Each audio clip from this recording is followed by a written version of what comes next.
been. Oh, well, I don't want to come here.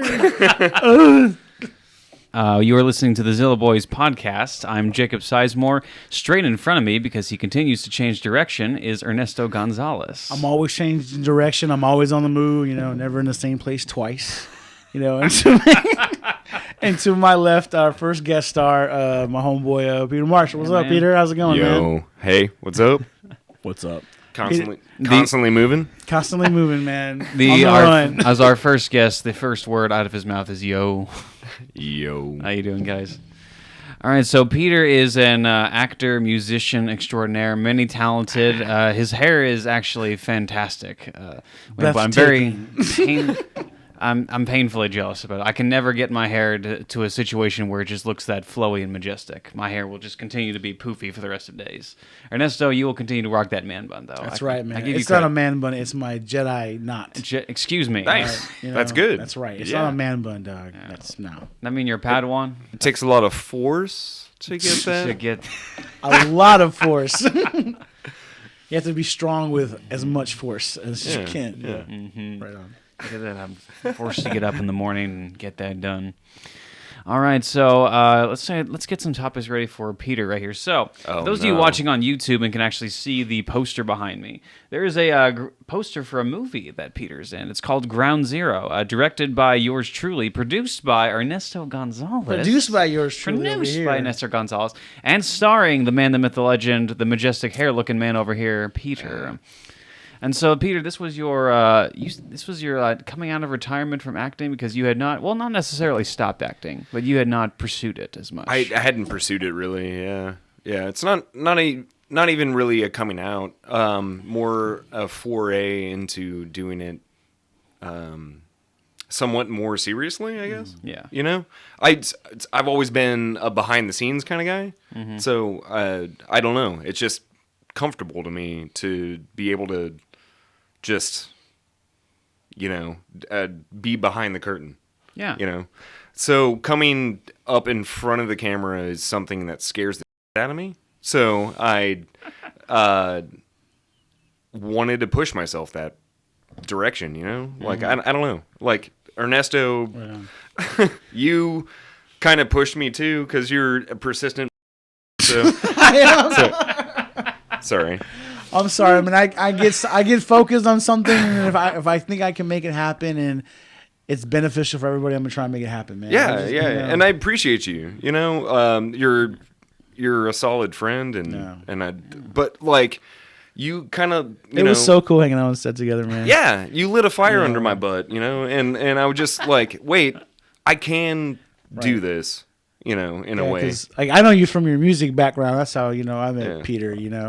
Through War Party. Yeah. Well, okay. So like, what I'm saying, like being behind on stage is different than being behind on set. It's two different things. Totally. But from the music side, like I've felt real comfortable as a drummer because like I knew I could do it. I've been playing drums since I was 12. So I mean, it's like. But that is, like, playing drums is the epitome of behind the curtain. Like, no one gives a shit about the drummer. Right. Like, so, like... But now you're front and center. You're the star of this movie. I don't know, man. Peter, you wail pretty hard, man. And when you play, it's not like you're behind the curtains. Like that's fair. You're like the wizard, and they pull the curtain out, like, oh, there he goes, No, man, like, you get into it, dude. Like, I'm pretty sick drummer, John. Thanks, man. Not just saying it because you're my homie, but... Yeah. But I mean, like, so I pursued music for the background aspect of it, though, right? In a way, like I'm a player through and through, which is weird because I've always wanted to write my own songs. I've always wanted to be like a singer-songwriter, but I'm just a better drummer, a better bass player, and like that's where I sing. That's your voice, right? Yeah. And so, like, I don't know, in a weird way, like, acting is bizarre because I'm a better cameraman, or like these, like, I think I told you, but like this is what I went to school for, like. Yeah, I didn't know that about you. I didn't know that about you till until just shit. recently when you told me. Man. Yeah. No, I mean, I went to school for, that's like you told me. multimedia, basically. So, like, what's up? That's like me, like knowing, like you were in film school and all that, and then you're like, hey, I didn't know you had a daughter. Yeah. Never. I was like, I told you that. Yeah. Like 6 years ago. What are you talking about? Right. How'd you pursue acting, though? Like, where did acting go into that? The funny thing is, the whole time I was in school, the whole, like, 4 years I was in college, I was, like, with my peers, we were all just making really terrible, news, like, bits. Like, we were just, like, walking down, like, around downtown Pittsburgh, like, shooting. Really? Yeah, I went to school in Pittsburgh. What? And we were just walking around downtown Pittsburgh, like, shooting random things. That's and crazy. And all of my peers were like, who can we put in this video? Because, like I don't want to be on camera. I don't want to be on camera. And so I just kind of stepped up. And so I was just was that the app commercial I seen? Is that what you're talking about, or something else? No, that was recent, sort of 2 years ago, I guess. But no, when I was in college, this was like, okay, full confession, I'm really old. All right, I might not look like it, but oh man, you don't say. Early 2000s, y'all. We were cruising around with, DV cameras, like shooting the worst stuff. That's cool. The worst That's stuff. what's up. As you do in And so school. You got like the boom mic on the hockey stick. You know what I'm saying? That kind of level. Like, they gave us equipment, but it just, it wasn't. It was so I went to an art institute, so it wasn't like. Well, come to find out, the art institute is garbage. So, anyways, yeah, but we were cruising around, downtown Pittsburgh shooting just like fake news in a way. Sorry for that. Would you be in the fake news, y'all? Were you the one doing the doesn't matter. The report? Like, this just in. Yeah, no, that exactly. That was you. Yeah, so nobody wanted to be nobody wanted to be in front of the camera, Right. and I was just like, come on, guys, come on. They traveled out there with all that equipment and they had no one to get in front of the camera. Exactly. So I was like, all right, you know what? I'll do it. Okay. It's fine. I'll do it. Yeah, I could. And then I could so totally that see just that. kept, and I don't know if. To this day, I don't know if I was just taken advantage of, because all of my fellow students were like, "Oh, this guy will do it," or like, I enjoyed it, Right. Yeah. And but I did. So maybe like I enjoyed it and I got taken advantage of. Combination of the two. A bad thing turned into a good thing. Yeah, and then thanks to you, I had this opportunity and remembered, weirdly, nostalgically, like, oh yeah, I used to do this a lot in college. Yeah. Like, I really miss doing it. I think it's amazing. And now, like, I don't know what I'm still going to play music. But, yeah, for sure. I'm never going to lose that. But like, I just thought, why not try it again? And that's what I mean by like coming out of retirement. Yeah. I mean, it wasn't even. It wasn't even retirement. It was a continuation of your career. Yeah. That's the weird thing. How you came across me, for those who are not aware, I was looking forward to replace an actor for the project that we were doing, Ground Sero. I was the director for that. Ernesto came across me and said, "Hey, I know a guy. He could be good for the role." And every time someone says that, they're trying to get their friend involved in a film. Like, oh no.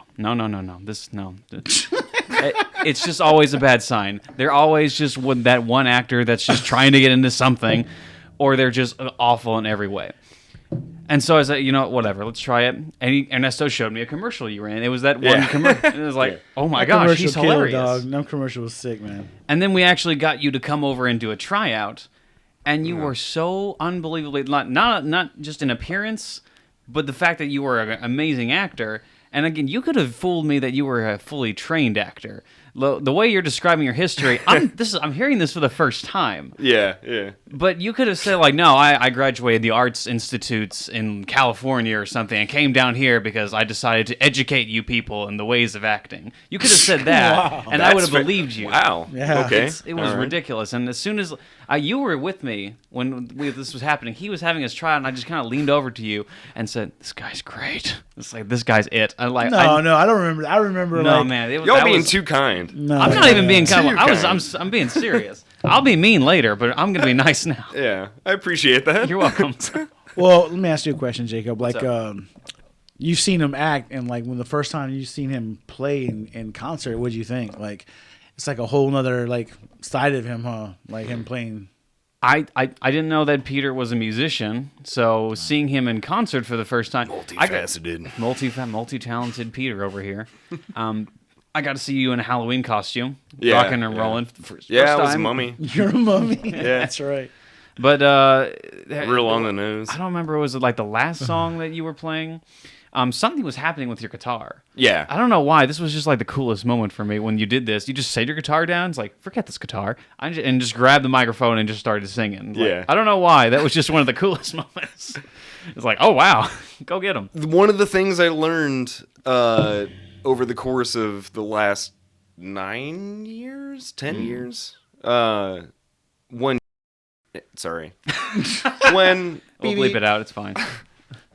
When stuff hits the fan, you roll with it. Mm-hmm.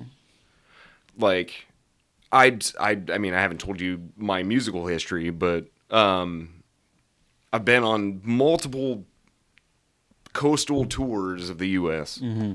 So there are, I think, 5 states I have not visited. Wow. Yeah. Holy cow, man. Really? It's crazy. Yeah, it's weird. How did you get to tour that much?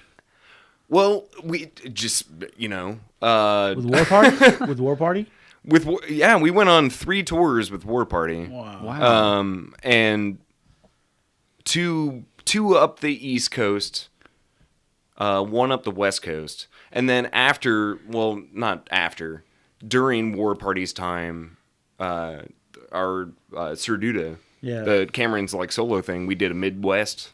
So like, honestly, like I haven't been to the Dakotas, and I haven't been to Montana. But like, your facial expression, like the Dakotas, like I really don't need to go see them. It's not imperative. Groups together. Yeah. So I mean, I haven't seen the presidents carved into a mountain. There you go. Like I haven't had that pleasure. Mm-hmm. But like, cool, man. So what I've learned, at least through all of those tours, is stuff is always going to break, no matter what. Like your gear's going to break down, your amp's going to stop working, like your van's going to stop working. You're going to be on the side of the road changing a tire, changing a radiator, changing like hoses, like you're going to be tearing apart your van, putting it back together, putting oil, So like weirdly, every good band should have at least one mechanic in it. Like, or someone who's mechanically inclined, or at least know how to change a tire. At least, exactly, yeah. Who was y'all's mechanic? Ricky, dude. Yeah, Ricky. Of course. Yeah. I mean, Ricky, always. Well, I'm a pretty handy dude, Yeah. so like I'd be under the van, with him, helping him. Yeah, holding a socket wrench and like, but cool, like, yeah, stuff always breaks. So like the weirdest thing I learned from that entire experience is go with the flow, always. So organic, natural, like just something stops working, make something else work, So like speaking to what you saw, I was just like, okay, my bass just doesn't want to work. Mm-hmm. I think it was my amp, because the speaker in my amp messed. No, it was a cable. Anyways, it doesn't matter. It's not working. That's when something fails, make something else work. Mm-hmm. And so like that's, I don't know, in a weird way, music has kind of taught me a lot about performing as an actor, because it's like okay, this isn't working, so let me try something else, Mm-hmm. or let me try something else, or like, you know, you push against a wall enough that you're like, how do I get around it? Yeah. Yeah. That kind of, I don't know if those analogies work. Maybe, man, I don't know. Maybe that's why I thought it was so. I don't want to say inspirational because that seems cheesy, but just so impressive. The fact that obviously something was going wrong, and instead of, I don't know, giving up, putting it down, stopping the whole thing, you just improvise or continue the song. Like, grab the mic, let's figure it out this way. Yeah. I don't know. That was impressive to me. Thanks, man. Can I ask you a question? Yeah. How many miles does the War Party van have? Because y'all still have it, right? Yeah. Oh, yeah. I think it's in like the 180,000 Really? Wow, range. that's pretty Yeah, it's good. like 186. I That think thing's been around the country. That's the one. That it's pushing 200,000. and you guys will work on that thing on the road and stuff. Dude, I was working on it last year. Yeah. Jeez. I love that van, man. It is a trooper, Right. in the sense that we keep putting work into it because we don't want to buy another van. Yeah. You know? But Yeah. like, I mean, it's nothing special. It's a Chevy. That's what I was gonna ask with the Chevy. Yeah, it's a Chevy 15-passenger van. This like is that. Chevy's inspiration to come after you. I've slept in that van before, man. You know. It's beautiful and I love it. It's been a personal vehicle for both Cameron and I when we just down and out, like no personal vehicles ourselves. Right. So I'll just drive the band van, you know. Swinging like, that big thing. Yeah, I drove it for probably almost a year. Yeah, Oh, really? Because I didn't have a vehicle. Oh, wow. And yeah, my car, like, the transmission went out, Right. and I don't have money to buy another car. Like, you know, I'm just gonna drive the band van. Just swinging around. Hey, man. Yeah. And If that's what you it do- gets awful gas mileage, Oh, yeah. and it's like, like 15 miles to the gallon, or something really terrible. And it's just like, we're burning through money, but like it's But it's cheaper than buying a car, though. yeah, And you it's do there what to- you got to do. You know, It's there to use, man. Yeah. For sure, dude. it's about that. Yeah, I mean, like I'm not trying to like say that like my struggles are not as bad as other people, but Right. like in a weird way, I kind of need that struggle because it makes me feel alive. Yeah. Like it's just like I want to be handy and capable and but feel the like you don't make a lot of money, so you got to do what you got to do. Right. Yeah, I don't. It's a hustle, man. It's got to make your money work for you, man. That's what. Yeah, No matter how much it is, you know. yeah. Sorry, I'm ranting. No. Nah, it's good stuff, man. We're talking to Rant right now. I mean, you traveled around the country with these people. Has it been the same people, or has it been a rotation of people? Mostly the same people, but yeah, we went on tour with a bunch of our close friends from Dallas. There's got to be some stories that you guys have gotten with this. I mean, you've already had a lot of history with just your car, Yeah, your van, yeah. your Chevy. Oh yeah. Please don't come after us. It depends on how far down the rabbit hole you want to go, man. You know. I was gonna say I could tell stories and talk for the next 2 hours, but I'm not gonna do that. No, our good buddies, who I now. Well, one of the guys that was in a band, and we went on tour with a band called Sea Lion, Yeah. from Dallas. Badass dudes, super chill, amazing people.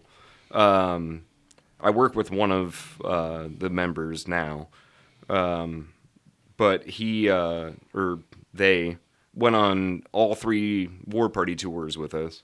Mm-hmm. They had a different bass player every time. Oh, really? Fun fact. They always had So a different each- bass player yeah. here, like all the time, man. Like Each tour, yeah. So first tour, yeah.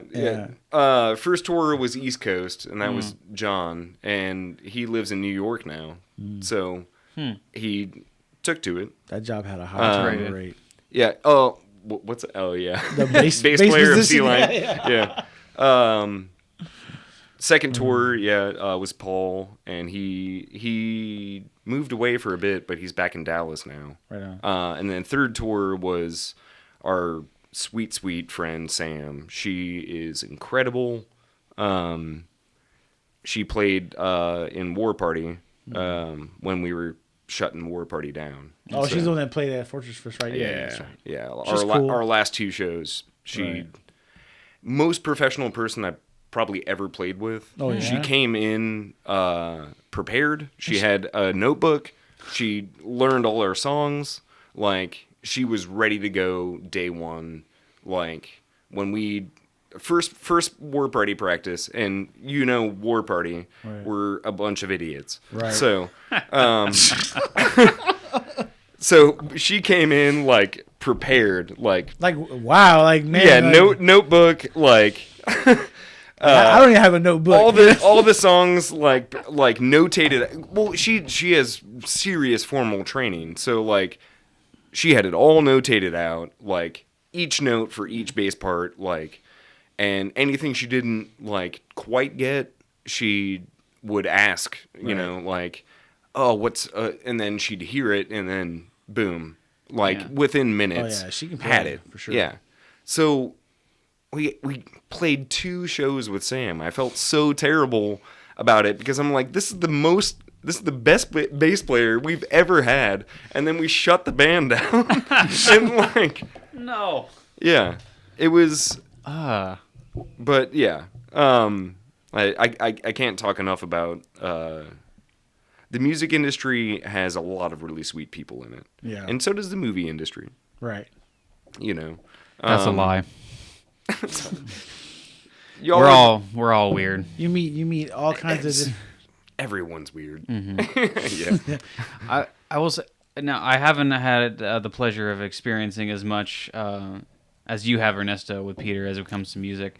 But the 2 things that I remember from Ground Sero, the best from you, are 2 specific moments, and they happened relatively within the same time of each other. One was where I remember one scene we were doing with one of our actors whose name is Aresh, who I would also like to have on this podcast one day, really cool guy. We were doing a scene with him, and all I remember what you were doing was you had grabbed one of the scooters or like one of those roller things that you move one of the pack. We were shooting in a warehouse, and you grabbed one of those things. You started just going around I put that on my Instagram, and I was talking to him. I was like, you having fun, Peter? He's like, yep. The only thing that I could think of when that happened was like, I want to find one and do the same thing because it looks so fun. No, what it was, he wrote it. It's a blast. He wrote it, then put it to the side, and then walked away. And he's like, I'm going to do that again. And then I'm back on it and did it again. Yeah, that was awesome. So the weird part is like we have it's pallet jack, and we have 2 of them at the warehouse where I work now. Right. It's a warehouse. It's a dish. Yeah. Anyways. Yeah. I do the same thing there. Peak professionalism. Yeah. Just peak. Yeah. It was funny though because before he started doing that, I was sitting in the back, like behind the shot. Yeah. And I was sitting there with what's that woman's name? The production assistant. I can never remember her name. I was chilling with her. And Peter's walking around. I said, "Hey, I bet you $5." Peter rides that He rides that pallet jack. She's like, "He ain't gonna do that." I was like, "I bet you $5." She's like, "All right." And then I was like, "She's like, watch." And then Peter jumps. And he starts. Like, you knew it was gonna happen. You knew it was gonna happen, dude. Man, like you can't not. No, it's like the craziest thing. Like when we hang out, like with the band and stuff. Yeah, we're always like doing like improv and just making each other laugh, and it's just crazy the stuff we do, man. So yeah, it's my favorite part. Yeah, the messing around stuff. Yeah. I'm so sorry. Real quick, I just want to say my second story because the second story, I guess, brags on you a little bit, but also kind of no, it doesn't make fun of you. So we were doing your last shot of the. If it does make fun of me, that's fine. That's fine. I think this wasn't the last scene of the day, but it was the second to last scene of the day we were shooting, and it was just you and me, and we were shooting. I was behind a barrier of some sort, shooting you through that barrier. And from the other side, I said, okay, get into position. We're going to do the shot. And all I heard in the background was a boom. And then you go, ow. Oh, man. And then all I heard is like, I'm okay. Not 5 seconds later. Like, okay, no, I'm not. And this man had a cut the size of Montana on his head. Yeah. The thing is, you came back later and said, "I'm fine. And you kept insisting, like, "I'm good. It's like, dude, I forgot all about that, dude. I forgot all about that, man. Oh man, that comes from a weird place in my brain. I'd probably have brain damage now. because of that. I'm very sorry. No, I'm just kidding. Future troubles with that. I remember you bleeding, and you're like, I'm okay. I was like, all right, I'm just going to the bathroom and wash it off. And Abigail's like, oh, he says okay. You know, I looked at it. He's all right. She's like, no, go look at it again. She got super worried. She's like, go look at it again, man. Super worried. And I went, and then I saw the one spot that I seen up front, and then when you go back here is when he had this big gash, man. I was like, oh man, it wasn't so rough. It wasn't great. It wasn't great, but oh man, it was. I mean, like living with that gash for the next couple of weeks. She was like, call 911. She was like, we need to shut down the shoot and call 911 and get an ambulance. No, it wasn't. I mean, it didn't need stitches. I know. It wasn't, it wasn't a serious issue. And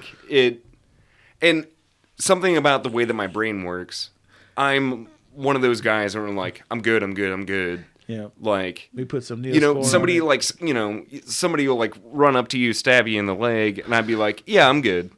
Because you're let's keep shooting. Yeah, it's fine. But for the amount of stuff you've been through, you've built up a tolerance. So that's the problem. Yeah. Or the solution. It can be a good thing. It can be a good thing. I don't know. We just ended up putting some Neosporin on it and just applying pressure. Yeah. And just that was it. Yeah, and it's totally worked out. It totally worked out. But man. There's something about the psychoness, I guess, in my brain where I'm just like, you know what? I'm good. I can do this. Like, yeah, I'm bleeding. It's fine. Like, let's keep it going. It's fine. I don't know. That's the Midwestern person in me or something. Nah, you got to put some dirt on it and suck it up, man. I mean, I can understand if he was really hurt and we really needed to go. But, he's like, dude, I know my body. Yeah. We'll be all right. All right? Let's do it then. Let's roll. Mm-hmm. Now, what scared me is when you started doing that when you went off on that beam in the middle of the warehouse. For context, doing some American Ninja Warrior stuff. For context, there our cinematographer Asa, who is a wonderful cinematographer and gaffer. He's great with lighting, but he forgot to turn on a light. There was an aperture light that he stuck on the ceiling that he forgot to turn on. And the fact that we had to finish the scene, we had to shoot the scene. He's like, you know what? Forget it. I'm just gonna climb up there. And this was not a short climb. This was a very high climb. And falling would mean, my ankles are dead. Yeah. So I tried continuously to turn this light on. I couldn't find the switch, and I was dangling on top. And as soon as I tried doing it, people were like, "No, stop, no." Ernesto was threatening violence on me, which is funny. I just can see you falling, man. And it wasn't. It wasn't smart on my part. It wasn't smart. I understand, but. You know yourself. You you said you could. I'm good. I'm good. I can handle it. Like, all right, If you're a director, you need to get all you're focused on is the scene. You need to get this scene done. You're grabbing the sides of that beam like this, dude, and you were there for a second, man. I was just you were holding on for a whole minute. That's why I was getting scared. Like any second now, it's gonna give, and you just kept going. I was like, man, this dude must have a lot of upper body strength, man. Like a ninja, Yeah, sure. Let's just keep it like that. I could have done that. I'd have died. The thing is, my palms were. You got to sacrifice yourself. For it. Yeah, exactly. That's the thing. It's art. Is beauty in pain. Mm-hmm. You have. I mean, you're the artist. You make your art work for you, and I sacrifice my legs for me. Yeah. So, you know what you want. So, you're an artist. You go for it. You risk it where it needs to be. The light was good. The light was very good. It looked good. Thank God you turned it on. Would you say risk it for a biscuit? Risk it for a biscuit. I risk it for a tater. Oh. Tater tot. To each their own. Yeah. I got you. I'm from Texas. I like them tater tots. Do you want some more whiskey? Sure. Thank you. Cool. I'm going to take a small break. I'm pouring myself. I immediately told you, do you want some more whiskey? And then started pouring more for myself. That's because I'm greedy like that. Ernesto, I didn't even ask you. Did you want some whiskey? No, I'm good. Okay, great. Totally there's barely a shot left. Okay. All right. Finish your whiskey, man. Cheers. Clink. Clink. Clink. Clink. Clink. But yeah, that's cool, man.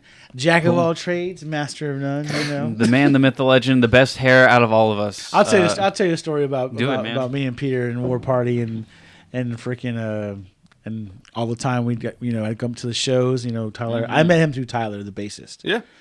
That's how I know you guys. Mm-hmm.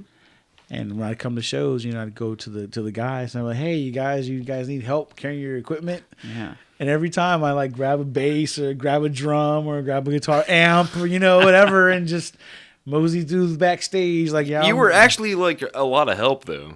I love doing it, man. I felt so Yeah. important. Don't cut yourself down too much. You actually helped a lot. I tell Ernesto's the man. I tell the chicks like, yeah, I'm with the band over here, War Party. You might check me play later on. No, for real though. Like you really like stupidly like both Ricky and Tyler played massive amps. Yeah, for no good reason.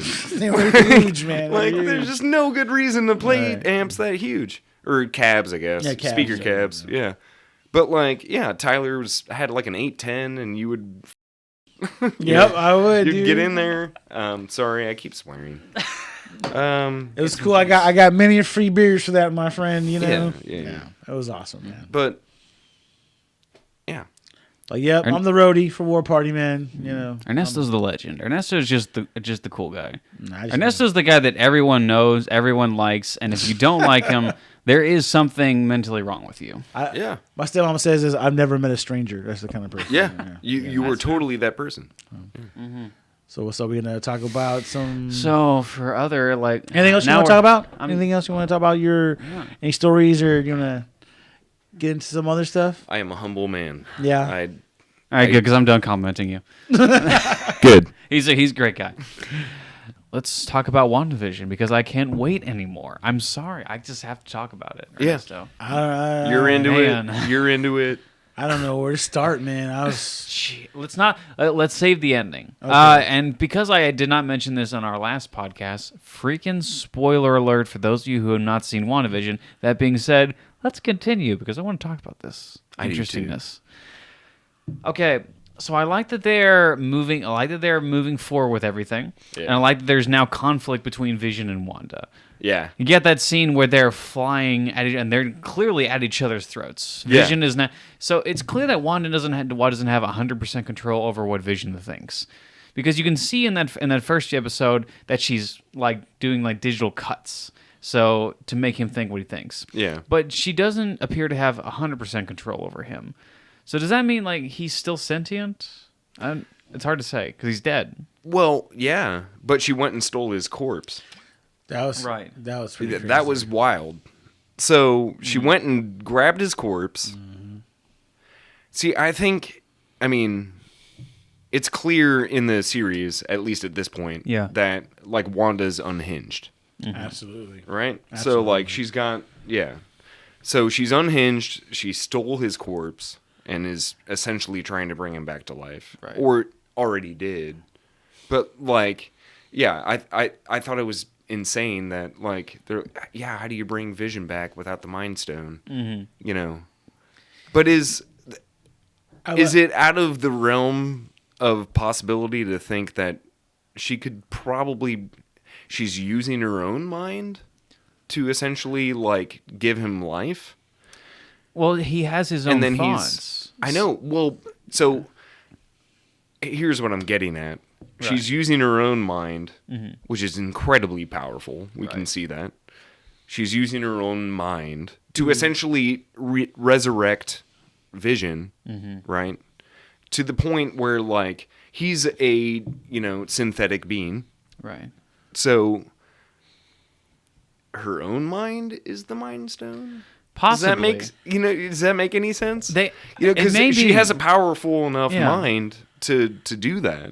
Well, it's clear if she can close off an entire town. Yeah, it's clear that they established that she has not, and I'm glad that they established this in the show. Yeah, because they said in the show that she has not shown this type of power before, and for people who are just kind of casually watching the Avengers, she hasn't. Like, there's no reason for them to believe that she can control the minds of other people to that degree. Right. But people who read the comics know that that's entirely possible because that has happened before. She has manipulated reality. Right. So it's taken from the comics, but they're at least acknowledging that this is a strange occurrence for her. I think it's entirely within the realm of possibility that it's her mind that's kind of linked to Vision, if that makes sense. I don't know. What do you think, Ernesto? I think she's like at like Professor Xavier like power level now, dude. Like I think she's like totally powered up, man. Like she's on another level. Like I don't know what's going on with her, but like you guys said, all this, she's like just like she's in control of everything, man. She's manipulating time, space. Like she can turn like matter into other matter. They like the chick's clothes, you know, it went from Kevlar to pants. You know, she's doing that with her mind, you know? Yeah. It's crazy, man. I think she controls Vision to an extent. I mean, because he is a very super intelligent being. Like, you know, like he told her, you can't control me like these other people. I'm going to figure it out, you know? I'm figuring it out. He said he can't remember anything until the show started happening. He doesn't remember anything before that. When he was dead. Yeah, that's what I'm saying. He was dead. Yeah. And he's gonna figure it out. We're gonna see a showdown between dead Vision and her, I think, man. Oh man. It's gonna be crazy, dude. Husband versus wife. And when she comes out and confronts Sword, and then Homeboy think he's in charge, and all of a sudden all the soldiers just all their green lights just get on him, and he's like, stand down. She's like, leave me alone and don't mess with me. This is your only warning, and that's all you're gonna get. Yeah, at the end of that episode. You know, she turned full villain. Which honestly, it was awesome to see her just like, you're missing this, and just throw them the drone that they sent after her. But did you notice like when she came out, like her clothes are like she was like, in her costume. Yeah, like and she has her old accent. Yeah. Oh yeah. I thought that was a great touch. So, because that was a weird thing with the Marvel universe in general. Like, when did Wanda lose her like Sokovian or Eastern European accent? Essentially, she lost it after, what was it, Age of Ultron? Yeah.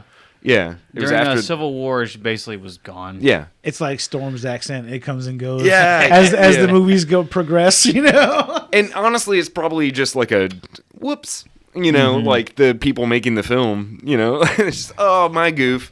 But like, I'm glad that they had the foresight to be like, oh, we can put this into the story. Like Feige, I guess, he's like, oh, okay, cool. She's, because she has these incredible telekinesis, like, or telekinetic powers, like, and, you know, she's essentially like living her own fantasy, and then it just comes back when it comes back. Yeah. You know, like I don't know, the story they're spinning with her is incredible. They make it a point to let the audience know that this is her grief, because she has been through a lot. Yeah. Every, like, again, the love of her life died. Her brother died. She grew up in a completely ridiculously horrible environment. Right. So clearly, this character's been through a lot, and this is just her coping mechanism a little bit. Exactly. So maybe that might explain the reverting back to her accent. Maybe. I think so. I mean, I think that's the story that they're trying to spin, is that like her accent is coming back because like she's starting to. Almost like her personality starting to split. Yeah. You know what I mean? Which, well, like, I don't know. The impression I'm getting from the entire series so far is that, like, it's her subconscious going wild. Okay. Here's an interesting question. If y'all were to have mutant powers, if you're a fan of the X-Men, or I mean, because Scarlet Witch is technically X-Men. You know, she's a mutant, even though, like, in MCU so far, they're like, she's got the same power set as Jean Grey. Yeah. Oh yeah. That's basically the same. Yeah.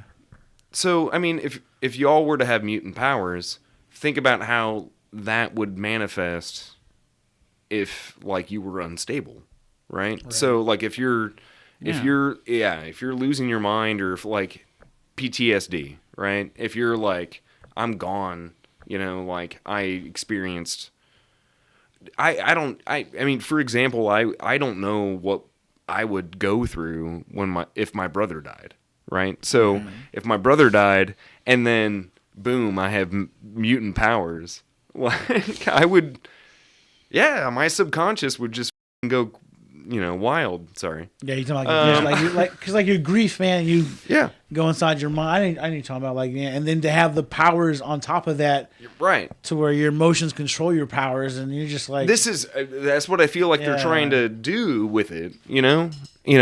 What would your mutant power be? Man, I don't know, man. Ernie, hit me with it, man. You gotta have a mutant power, my guy. Do can I have more than one? I just don't want one, man. I guess I would be Take two. A shift changer. Okay, shapeshifter. Yeah, shapeshifter. Sorry, my bad. Because usually when they change from the person to the mutant, they get that power. So I have all the powers. So that's what I would do. Mm-hmm. Oh, Jacob, Quicksilver. Entirely because I could do anything at any time at my speed. It doesn't matter because I'm faster than anyone who existed. I could sleep in till 8:59 and have a meeting at 9 o'clock and then be there in a second. Time would never be a problem. Or if I could choose my mutant power, it would literally be to stop time. I could have the longest naps in the world. That's you can move that fast. Yeah. Yeah. Yeah. What will yours be? Shoot, I don't know. It's hard, right? Yeah. That's why I said mutant powers. That's why I said shapeshifter, man. So I can be everyone's power, man. It's just. Oh no! Okay, so you're talking like rogue.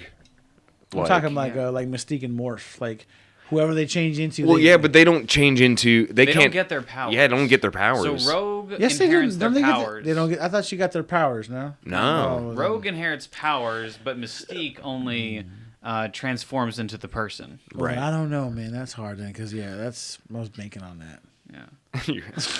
So you want to be Rogue? So be Rogue. Yeah, actually, I guess flying, invulnerability, human strength, superhuman strength. Yeah, I want to be Rogue. For those who don't know, Rogue actually flew in the original animated TV series, which was amazing. No, I want to be. I don't want to be 90s animated TV. I want to be Colossus, man. You want to be? Oh, yeah, that's what I want to be. He was my favorite X-Men because he's big and he's the big guy. That's who I'd want to be. Dude, I mean, Colossus is pretty cool guy. Yeah. I don't know. I'd probably want to be like Iceman or something. That'd be cool. Would that be your mutant power? Have you chosen mutant power? I don't see. Iceman depicted in the cinematic. I don't. Yeah. Screw that dude. Yeah. But don't screw that dude. But that dude was just a dude trying to do what he could, with what he had. But it just wasn't. He's okay. We feel you, brother. Excuse me. You took one for the team, brother. We appreciate it. We appreciate your time on screen. But yeah, Iceman, he as a mutant, he's extremely powerful. Yeah. I mean, just and he, can surf, just create ice out of thin air, like Frozone. Yeah. Yeah. Mm-hmm. Yeah. Actually, Frozone probably copied Iceman. So. Frozone. Yeah. Frozone was just better than Iceman. Well, it's Samuel Jackson. It's Samuel Jackson. So, Honey, where's my super suit? I know that kind of comes out of nowhere, but Iceman, when you think about it, he can freeze anything. So in terms of powers, he could freeze through an entire metal door, right? He could freeze through concrete. He could freeze through anything. Right. He can make it crumble. I don't know. You have a lot of options when it comes to Iceman. Yeah. They didn't depict him well at all in the movies. And so, fingers crossed. Hoping that, Marvel Studios actually gets X-Men right. Speaking of X-Men, I can't take it anymore. Let's talk about that ending of WandaVision. Mm-hmm. We'll get back to other elements of WandaVision in a second, but let's talk about that ending. Ernesto, you called me because I hadn't seen the trailer or the whole episode for WandaVision yet. And you called me beforehand and said this changes everything. This shifts the whole universe for the Marvel Cinematic Universe. It does, though. It does. It truly does, man. Not only did I didn't think we were gonna get to see Pietro at all, man. There were rumors of Pietro. I didn't think we were gonna get him. But we got Evan Peters. And we have Evan Peters as Pietro, man. Silver. So we got the Fox. Yeah, we got the we got the X-Men freaking Quicksilver, and my mind's just boggling what's gonna go next, man. I don't know what to expect now, dude. Like people were like wondering, like this show is like it's slow, it's kind of boring. It started to pick. Who's saying that? I don't know, man, but it's starting to pick up, and it's like we still like 3 or 4 episodes left. We don't know what's gonna go on next, man. Like. Because Feige, when they asked Feige, like, would he keep any of the actors from who they have now? He's like, there are some people that might make it over to when we jump to the MCU, and people liked his Quicksilver more than they liked the one Aaron Johnson. No breaks on him because I like him too, man. He was good, but that dude, his 2 scenes just like it was crazy, man. Like Time in a Bottle, that whole scene is amazing. And then to see him, man, like I don't know, man, like are they gonna start bringing the mutants in now? Like, I mean, exactly. Like, that's the thing. Yeah. Like, are they gonna like sprinkle it? I don't know, dude. I'm so hyped to like. I called you and told you, Jake. I was like, dude, it was a freak out moment. It was. And the next day, like, what does this mean? Like, what does this mean for the Marvel Cinematic Universe? Like, clearly Kevin Feige they're opening up to the X-Men. Yep. Like, I don't know, man. Like, that's kind of why I went on that rant. They're opening that door this early. Because he said they'll be in that door. They'll be in the movies in the next 5 years, but he has to start working them into the storyline. Yeah, this is a huge. It might not be nothing, but to me, it could be something potentially huge, man. No, for and the sure. way they incorporated him, they just what was the girl who's the computer geek with the really red lipstick? All she said was like they recast him. Yeah. Like that was a brilliant way to add this character in the X-Men universe. Oh, they were really so smart about it. Yeah. And if you listen to the dubbed version, the audio version, who's for people who are listening to us on Disney Plus, it says like for like the stage directions, when Wanda opens the door, it says, and now Wanda looks at the Quicksilver in the X-Men universe. So they confirm it is for sure the exact Quicksilver in the X-Men universe. Mm-hmm. So all these characters, it's starting here. They're going to come to the forefront. That's crazy, man. Like, I don't know, dude. I don't know. This is not gonna. I mean, I don't know.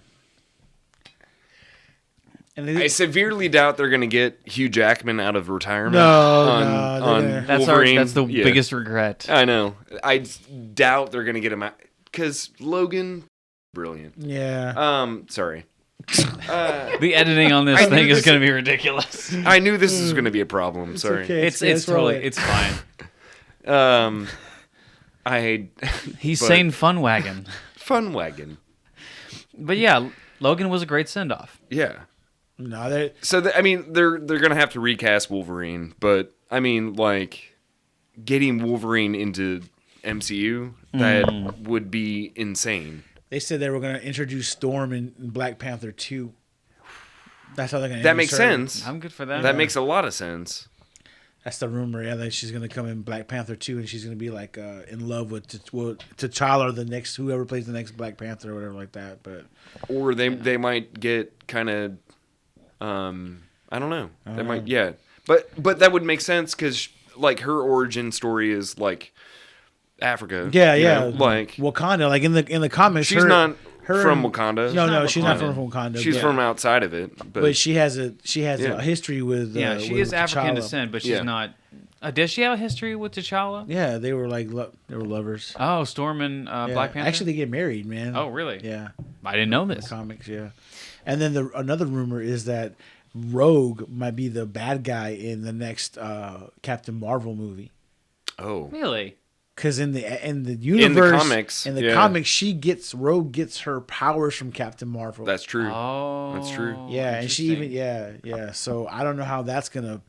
If that's true, that's gonna because Rogue hangs on to Captain Marvel for too long. Yeah, and it sticks. And she absorbs her consciousness into her brain. Yeah, like she. Maybe you can give this current Captain Marvel a personality. I know, but oh my god, I'd love to see Rogue, man. Like Anna Paquin did not play Rogue. Like she didn't have that. I liked her as Rogue, to be honest with you. I just don't think she was given enough room. Other than the first movie, she just wasn't given enough room to work with. Yeah, it's not her fault. It isn't. She's a great actress. She just didn't have that country Southern Belle accent that Rogue was supposed to have. Man. She did in the first movie. Yeah. Again, that's where she signed, and like we were talking about earlier with the accents, it just kind of faded out throughout each movie. But I think she can be a fantastic Rogue if given the opportunity. Yeah. And maybe it'll happen if we have the chance now. It comes, okay, so it always, not to rain on Jacob's parade or anything, you're a great director. But it always, it always comes down to the director. Right. It does. I mean, like, the directing team. The team behind directing a vision forward, right? Right. So, like, brilliant of Kevin Feige to, like, bring the, circle it back and be like, oh, cool, we've got this avenue, this TV show to, like, bring Wanda's accent back, right? We're like, oh, it's been a, just like a subconscious vision this whole time. It's brilliant. You could say WandaVision. You could say that. But like it really, so I mean, with the X-Men movies, like they were for the most part directed by completely different people. I mean, Bryan Singer did like the first two, and then three was what's his name? Oh man, what is his name? It's something with a B. It is, I guess. Bratner? Brett Ratner. Brett Ratner. Yeah. Okay. Bratner. Combining his first and last name. Who I'm not a fan of. No. Person, no. But I'm not going to lie, I did like X-Men 3. That doesn't have to be a topic. I did like X-Men 3. Right. That's fair. But, what am I getting at? Sorry. My brain is all over the place. Yeah, like Kevin Feige brilliantly like spun that web where he's like, she lost her accent because these other directors like just didn't direct well, and you know what I mean. And they're like, oh, okay, yeah. And we thought what happened to her accent, We didn't think it was important, and you guys wouldn't notice, so we just went with it. Yeah, and just so over time, like.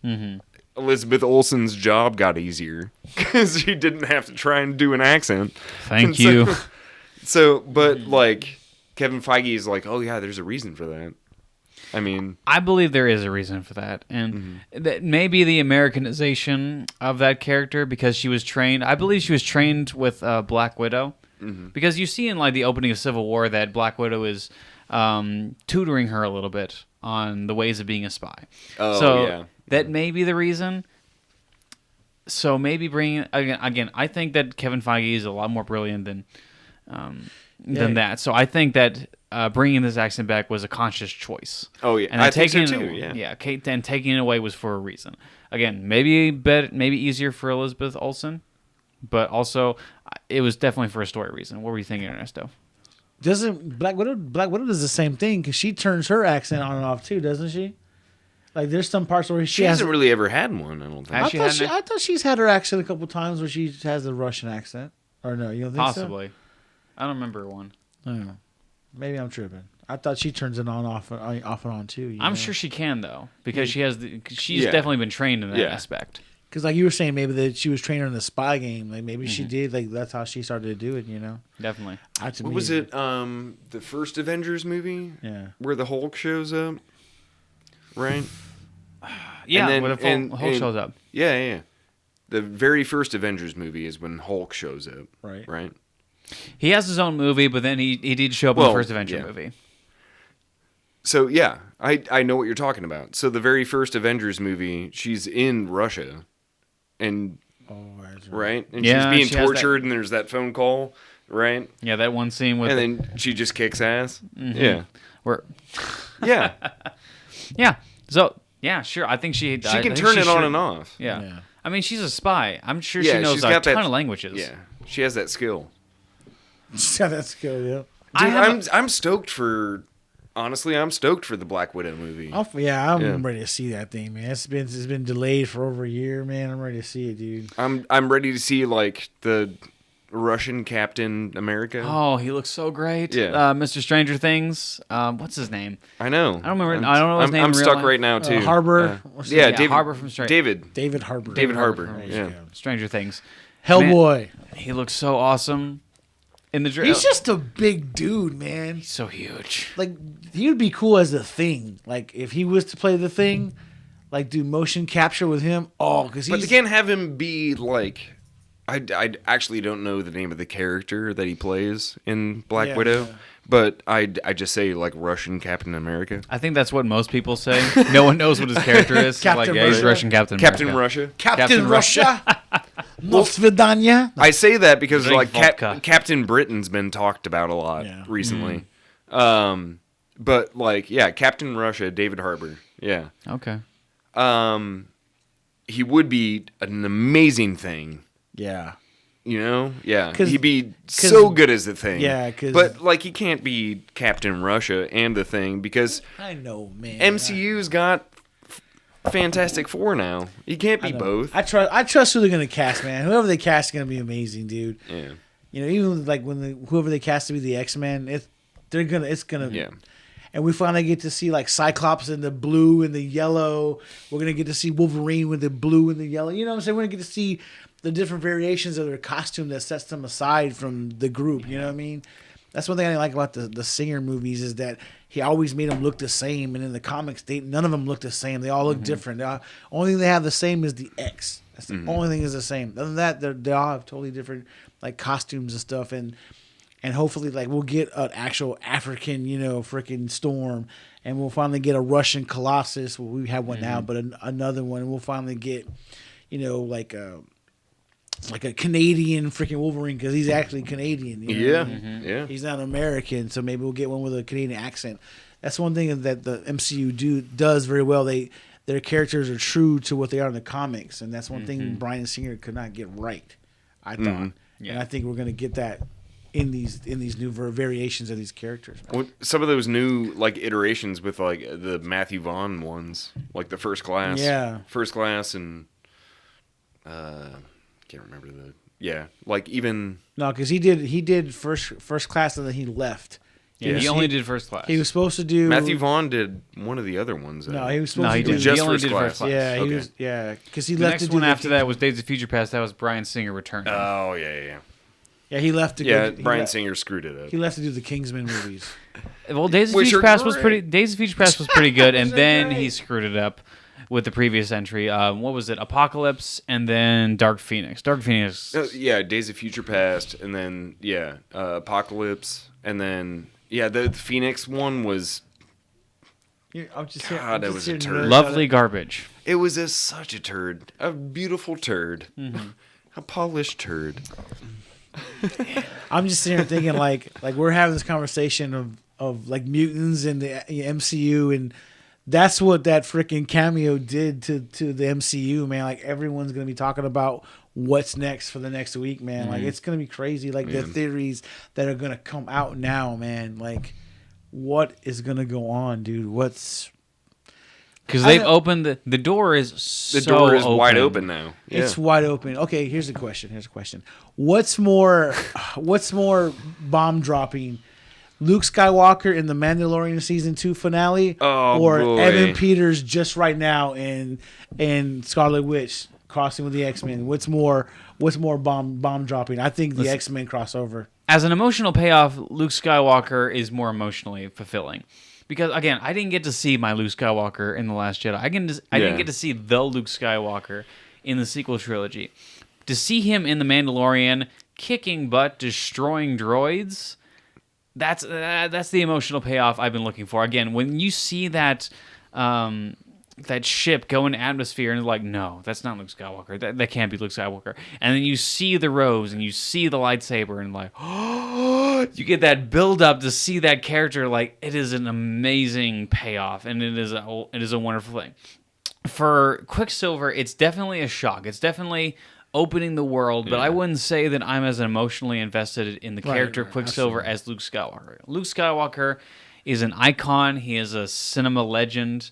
Quicksilver is a good character, and he's a character that means a lot to a lot of people, and it means a lot to this cinematic universe as an expansion of this world, and that means a lot. But personally, Luke Skywalker just makes me feel a little bitter on the insides just to see him pull out that lightsaber and kick some butt. Peter, what do you think? I feel like I agree with you. Yeah. I feel like the reveal of Skywalker in Mandalorian was reminiscent of like Rogue One, you know? Yeah, like Luke Skywalker kicking butt. Mm-hmm. So reminiscent of like Darth Vader kicking butt. Oh yeah, you know, and so I agree with Luke just kicking ass immediately. Like, it's just something about the deep fake facial thing they did though. I can't get behind that. Yeah, I can't. You know. Obviously, you can't de-age Mark Hamill very easily. So, and he was signed on. I mean, like he did all of it, but they had to recreate. You know, so it felt cheap. Yeah, well, that part felt cheap. I'm sure that part with the deep fake definitely cheapened the ending. But the fact that you did get to see the essence of Luke Skywalker that you didn't get to see in the original trilogy. Like at the end of Rise of Skywalker, you expected a full-on powerful Luke Skywalker, and we just didn't get that. For those of you who loved The Last Jedi, no offense to you, that just wasn't the Luke Skywalker we were hoping or wanted to see. In Mandalorian, that was the Luke Skywalker we were hoping to see. So we got the essence of Luke Skywalker. We got the essence of it, for sure. Yeah, even if we didn't get the real Luke Skywalker. We got the deep fake. I could definitely forgive, like, you know, Luke Skywalker's de-aging on a television show budget, you know? Yeah. Like, for being on a TV show. It looked good. You looked okay. You and know? they did make him, like, a badass, which I appreciate. I mean, like, that's the essence of Return of the Jedi. I mean, like, Mark Hamill has always been a badass in those... But you think I don't know if that probably wasn't Mark Hamill like doing the stunts. I don't think it was. No, I think it probably wasn't originally either. It was a stand-in for sure. Yeah, for sure. But I mean, it was still incredible to. Yeah. Ernesto, tell me what you like better? Did you like Darth Vader's scene in Rogue One better, or did you like Mark Hamill's or Luke Skywalker's scene in The Mandalorian better? Man, I guess I guess I'd say Luke Skywalker's scene is better because. Yeah, we get Slasher Vader, and that scene was awesome, man. Come on, we've never seen Vader like that ever. You know, he's just mowing through these guys like they're butter, you know? So I guess for me, that's where, like, Luke's is better because those robots, those troopers were, like, a real threat. Definitely. Like, these guys are probably going to die. Like, a lot of them are going to die. Like, Moff Gideon said, only one's going to survive is me and the kid. All you guys are dead. Just might as well face it.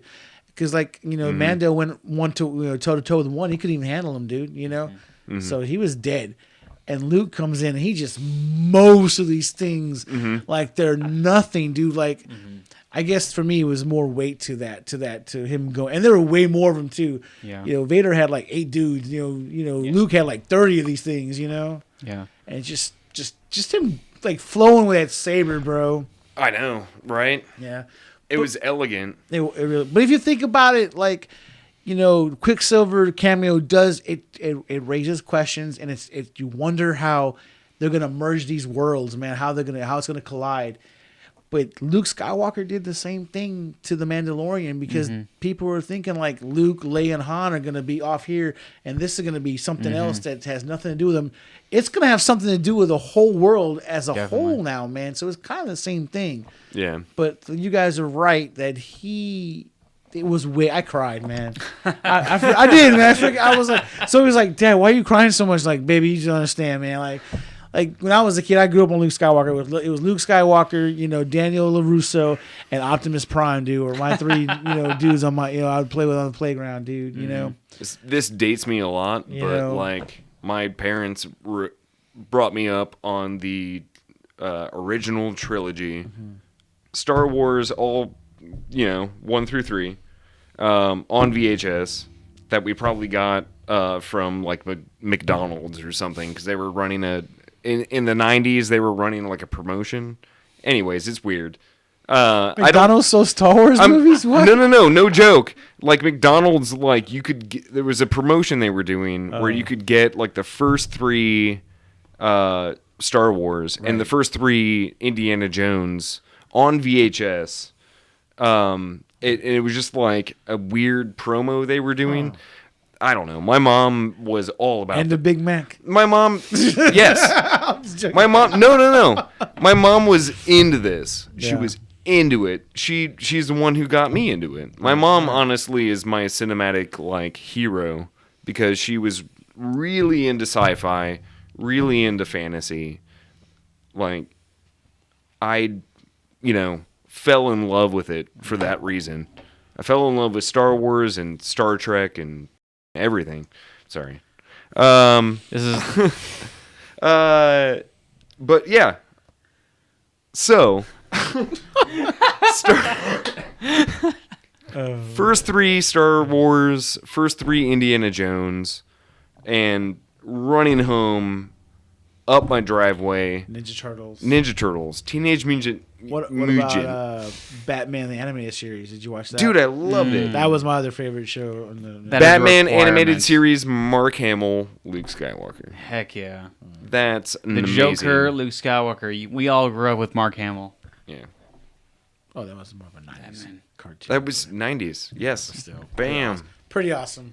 Man, Dude. I didn't figure out till I was older that Mark Hamill was the Joker. That's a shock. I didn't know either, yeah. Like Luke Skywalker. Batman Animated Series, Yeah, the greatest hero, Luke Skywalker, is actually the Joker. Yeah. The most messed up psychotic villain of all time. Yeah. That's weird. Mark Hamill has an incredible voice. Mark Hamill, my man. And to see when he does the voice, he's like all into it. He's all, you know what I mean? He's like got his hands up. He's all, and it's really cool seeing him do his thing. You know, I'm jealous. I'm jealous, dude. Yeah. He's got amazing talent. That is going to be ending our 3rd episode for the Zillo Boyz podcast. Ladies and gentlemen, Peter Marsh, the man, the myth, the legend, the musician, the actor, be a man with the best hair in the room. Second best hair in the room. I'm sorry. Yeah. Second best awesome, hair next dude. to Ernesto. He's got a really good man bun going on. Yeah, man. Thanks for coming out, man. It was You're cool rocking it. talking, You're talking rocking with it. you about stuff, man, and things, Peter Marsh is the man. Peter Marsh is the dude. Thank you so much. I don't have anything to plug. So This episode of Zillo Boyz is brought to you by nothing. That's it. But that's it. Follow us on, subscribe to us on YouTube. Click the notification bar to get notifications for our next new episodes. Follow us on Spotify. Download our podcast on Spotify, Apple Podcasts, Google Podcasts, and a few other places if you find us on other places. And that's pretty much it. That's it for this week, ladies and gentlemen. Ernesto, do you have anything to say for the sign off? I'm with all what he just said. I'm with that. Yep. Cool. Okay. Cool. And with that being said, roll the credits, baby. Let's call it a day.